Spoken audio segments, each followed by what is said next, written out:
And I think maybe that's a key takeaway here is like, obviously we all know like deliver more than what you promise, like over deliver. An easy way, especially for solo operators or people running like a micro agency where their hands are in it pretty deep, like giving your 2 cents, your skill set and your expertise in the areas that immediately surround the thing that you were hired for makes you invaluable. Even though that's not a line item on what, like on the invoice, if you're able to bring that they trace that back to your expertise and the character of you as an individual. And therefore, whatever brand you choose to be a part of or spin up in the future, you still carry that reputation with you in a positive light. And that's one way to be hyper successful in the thing that you're doing in the moment, but also prime for great future in a network, you know, that Rolodex of people when you want to spin up a new business and you need to kind of hit everybody and let them know where you're at, what you're doing, and see if you can, you know, work something up or see if they know somebody that you could start to work with and this, that, and the other. Yeah, it's the same thing. Cause like a lot of my testimonials when I would finally towards the end of a client contract,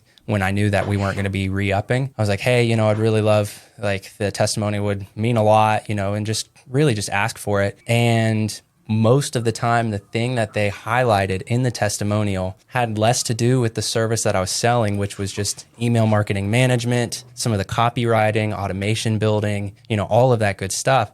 And it was about Evan had creative solutions to problems I've had for a long time. And we were able to leverage his email to help with that. But he was friendly, kind. He looked at it from my perspective as the person that had to, you know, pay the bills and write the checks and build this brand, you know. And so we were able to collaborate and went way beyond the scope of what I had initially hired for. And obviously that just makes you feel as a service provider. I mean, talk about fulfillment and like just pride. And you're just like, man, that's cool. But then it's, I was almost like, can you talk more about like how good I was at email? Because that's what I'm going to do next person. They're like, we didn't actually think you were that good. No, I'm just kidding. That might have been true. Email guy that sucks at email, but he's good at brainstorming. This I just put up, like, you know, it's just a note from a client, you know, and it's, you know, I love stuff like that. You know, it's just, it makes you, you know, appreciation, I think, goes a lot further, you know, toward people like us who, you know, we don't need anybody to motivate us with what we do. Like, we just want to do a good job. And that's why with this client, I was like, this is so weird. And I think it was at a point where I want to say we had done just north or just south of like $500,000 in sales for them from ads. And it was just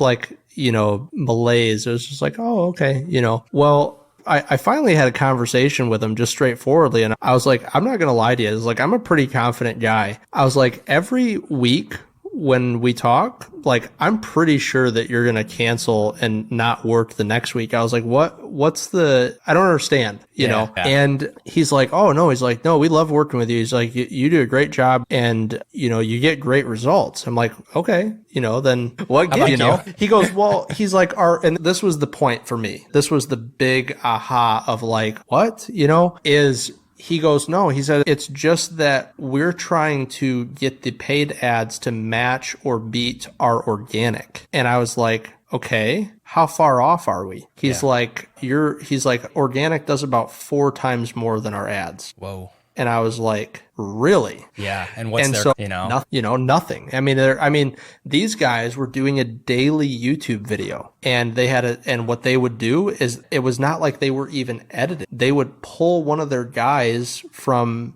you know, one of their employees and they would have them do a video about what they did that day. Right. And I mean, it was just, you know, they had hundreds of thousands, nearly 1 million subscribers. And I knew about it. Like, I knew that they had those assets and we used some of those in their marketing, but it was like, this is pretty intense. Like the types of results that they get from just organic. And at that point, I kind of, you know, when he told me that, I was like, okay, I'm humbled. Tell me what I don't know, you know? And that's what I think kind of set me down that path is, I mean, ultimately when I look at, I rarely share this publicly and it's because I don't even have access to the accounts anymore. And I have screenshots of a few big accounts, but I don't have like, here's our history of spend. We did somewhere around like 50 million in spend and drove somewhere around 200 million in sales. But it was interesting to me because when I did the math of it, was like, okay, so the companies that we